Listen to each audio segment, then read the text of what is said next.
Hi mga tita! Heto na naman po ang inyong tita May na nagbabalik. So for today's video, ipapakita ko sa inyo kung paano ko ginagawa yung aking lumpiang gulay na 3.20. So, ang unang gagawin natin dyan is maggagadgad tayo ng carrot. So, siguro nagtatanong kayo bakit ganyan yung itsura ng aking carrots. Bale, yung carrots na binibili ko po sa mga aking paninda is yung mga reject.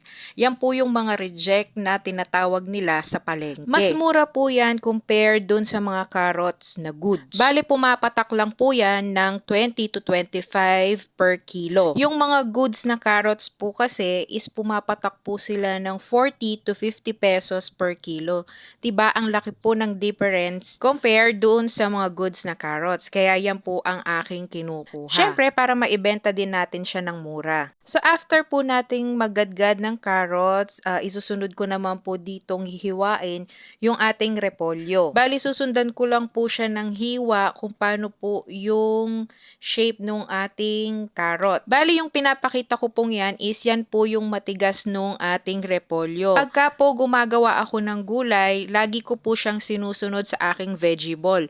So yan po is hindi ko siya tinatapon. Isinasali ko po siya doon sa veggie ball na ginagrind ko. Sayang po kasi siya kung itatapon nyo kasi may lasa pa din po yan. So bali po dyan is naghiwa ako ng 1.5 na repolyo. Bali yung repolyo ko po and carrots is ganito po siya lalabas. Strips po sila. Para pagka natluto siya, lalambot siya, hindi siya mahirap ibalot sa lumpia wrapper. Since 3/4 20 pesos lang po ang ating lumpia, syempre gagamit lang po tayo ng isang lumpia wrapper. So after ko pong hiwain yung aking repolyo at yung aking carrots, isusunod ko naman po dito yung aking toge. Bali gumamit po ako ng 3 kilong toge dyan. Bali yung aking lumpiang gulay is ginagawa ko siya a day before para hindi po ako magahol sa aking oras. So after ko pong ilagay lahat sa isang kawali is naglalagay po ako ng pampalasa. So ang gamit ko po dyan is Magic Sarap.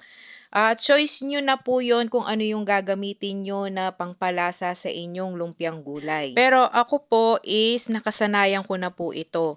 And then naglalagay din po ako ng asin. So bali sa ating mga pampalasa is tansya-tansya na lang po tayo ha. Wag na lang po natin siyang masyadong alatan kasi meron pa po tayong suka. So bali dyan po is naglalagay ako ng suka. Nag-a-acting po yan as preservative kasi alam naman po natin na sa atin is mainit, madali pong masira yung gulay since ginagawa ko po siya a day before. Kaya naglalagay po ako ng suka. And then syempre hindi naman po mawawala sa atin yung mantika. So siguro nagtataka po kayo bakit wala akong bawang at sibuyas. Hindi ko na po siya nilalagyan at hindi ko na po siya ginigisa. Bale, lahat, ilalagay ko na po lahat dyan and then iluluto ko na lang po. As it is, ganyan na po siya. Dati po ang ginagawa ko is half cook ko lang yung aking gulay. Kaya lang napapansin ko po is kapag nirarap po na siya and then ipiprito ko siya, parang nag-shrink po yung ating vegetables. So, kaya po ang ginagawa ko is niluluto ko na po siya ng todo. At kapag niluto nyo po siya ng todo, hindi po siya kaagad masisira. Compare po doon sa half cook lang yung ating gulay. Since maghapon po natin siyang tinitinda, syempre hindi naman po nating maiiwasan na merong matitira na hindi luto. Kahit na ilagay po natin sa ref yan, minsan nasisira pa din po yan. Kaya nga po sinasuggest ko sa inyo is maglagay po kayo ng suka at lutuin nyo po ng maigi yung ating gulay para iwas sira na din po tayo. Sayang naman po kasi pagka nasira yung gulay, syempre tubo nyo na din po yun. So after ko po siyang lutuin, papalamigin ko po siya sa electric fan. Bale, i-spread ko lang po siyang palabas para yung pinakababa niya is lumalamig din siya kasabay nung nasa taas. Bali, bago natin siya ibalot, is palamigin po natin siya ng maigi para iwas sira na din po.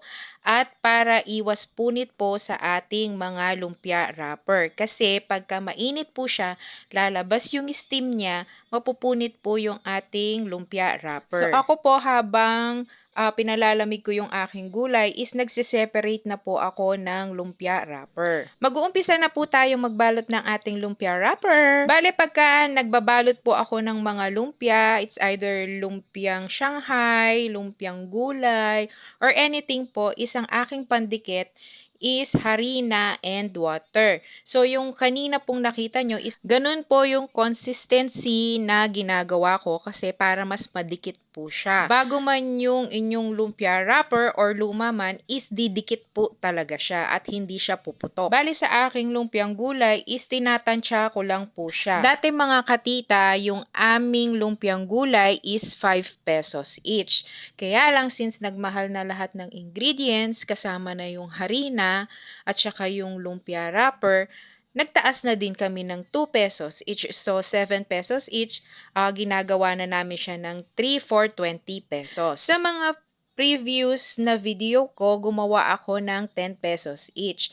Yun naman is linakihan ko and then nagdoble ako ng wrapper. Kaya lang, mas hinahanap nila yung 3.20, lalo na yung mga estudyante. Kasi mga tita, hindi nyo na itatanong, halos ng mga bumibili sa amin is mga estudyante at yung mga saktuhan lang yung sweldo sa trabaho. Kaya bilang kami yung nagtitinda is kami na din yung nag-adjust. So bali dito mga katita is nakagawa ako siguro dyan na mga more or less is 120 pieces or 130 pieces, mga ganun. Kung gagawa kayo nito at kung sa tingin nyo is maliit yung aking gulay, syempre nasa sa inyo na din po yun kasi kami ganito po talaga yung aming lumpiang gulay na tinitinda. Syempre bilang nagtitinda, hindi naman po nating papabayaan na wala tayong tutubuin, di ba? So ayan na po mga tita ang ating finished product. Tignan nyo naman po ang dami kong nagawa doon sa gulay na niluto ko. Halos ganyan po yung aking ginagawa araw-araw. Matrabaho siya pero sulit naman ang kitaan dito. Ika nga nila,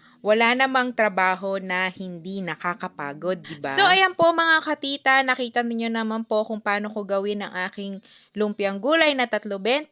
Sana po nag-enjoy kayo at may natutunan dito sa aking video. Yun lamang po, sa susunod po ulit. Maraming salamat. Bye!